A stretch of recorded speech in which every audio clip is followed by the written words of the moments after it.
4 personal finance tips you should know.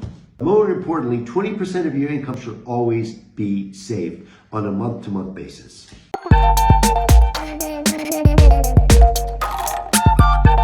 Hi there, beautiful person. Welcome or welcome back to my channel. I am the Nddy Celestine. If you aren't subscribed, please take a moment to subscribe down below. Subscription is completely free, and also turn on your post notifications so that you can be notified of new videos like this one. So let's get right into today's video. Today we're diving into a topic that's rarely discussed in classrooms: personal finance.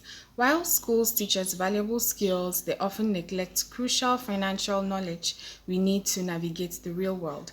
So buckle up as we explore 5 essential personal finance rules that schools don't teach you. Also, stay tuned for a bonus tip at the end.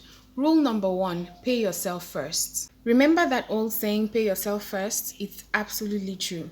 Instead of waiting until the end of the month to see what's left over for savings, automate a portion of your income directly into a savings account.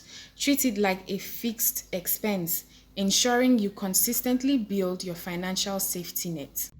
4 personal finance tips you should know. First, it's the 50-30-20 rule. 50% of your income should always go into your obligations, your monthly fixed costs, we call it, okay?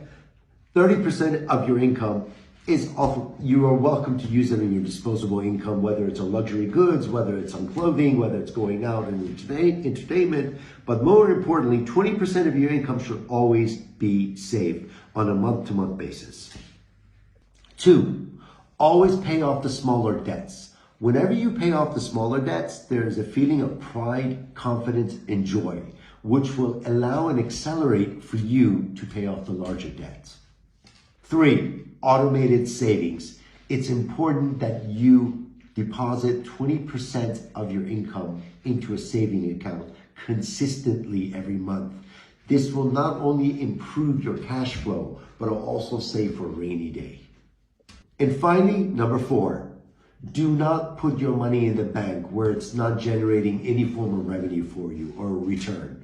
Put your money in something safe, whether it's a treasury bond, whether it's a stock market, whatever it is that is considered to be safe.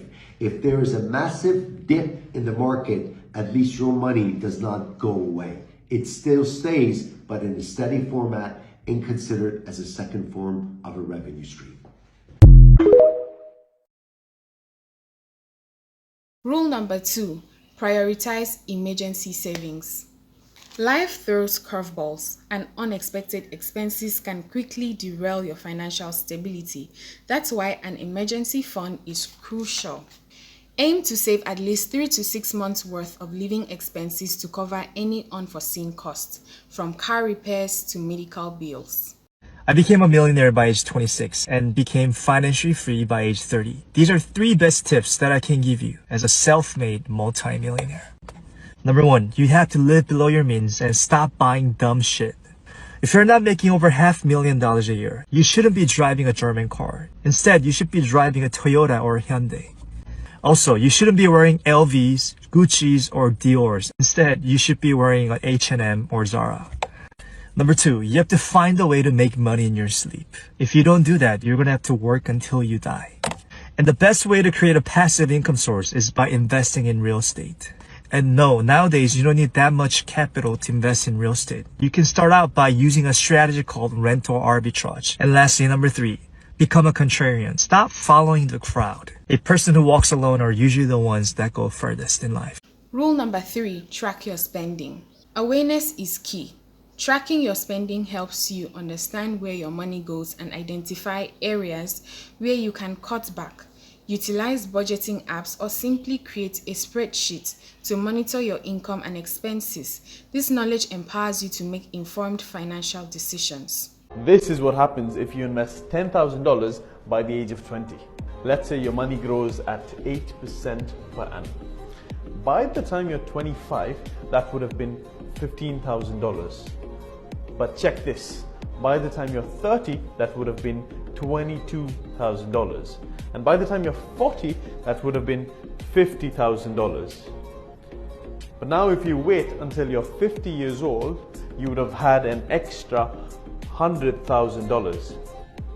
That is the power of investing and starting early. Rule number 4, invest early and often.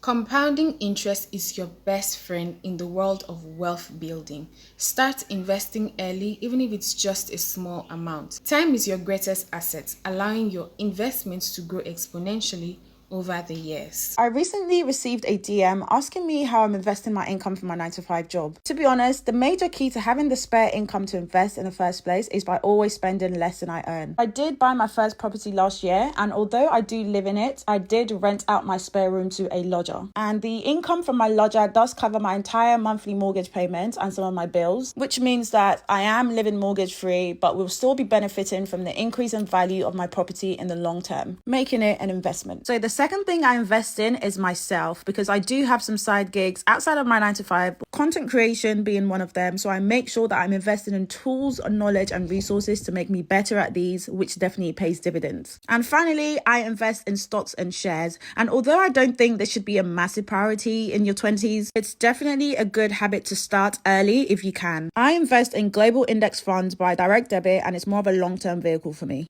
Rule number 5, master the art of negotiation.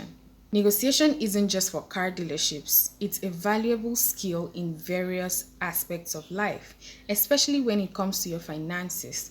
Whether negotiating a salary raise, lower bills, or better loan terms, don't be afraid to ask for what you deserve. Someone asked if 15K is a good starting point as an investor and if a student should really be investing. First of all, I'd like to say the best time to actually start investing is now. Right now that you're watching this video. It doesn't matter how old you are or what you do, as long as you're over 18 and you are becoming conscious of your finances.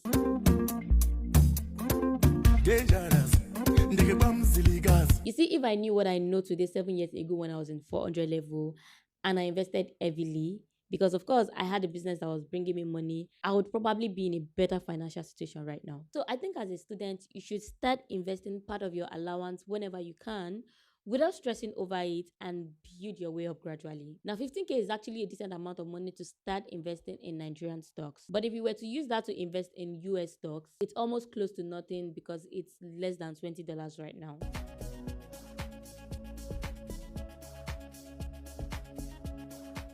So basically, if you want to invest as a student, I would say create a budget, build your emergency fund, and see how much you can realistically invest every week or every month without breaking the bank or affecting your other expenses. You're welcome. Bonus tip, educate yourself. Financial literacy is a journey, not a destination. There are endless resources available to help you learn about personal finance, from books and blogs to online courses and financial advisors. Take advantage of these resources to expand your knowledge and make informed financial decisions. Remember, personal finance is a personal journey. Embrace these essential rules and don't hesitate to seek further guidance. By taking control of your finances, you unlock a future of financial security and freedom. That's it for today's video. Leave a comment down below of your favorite personal finance tip. Also, don't forget to subscribe, like, and subscribe for more valuable content like this. Thanks for watching. Bye.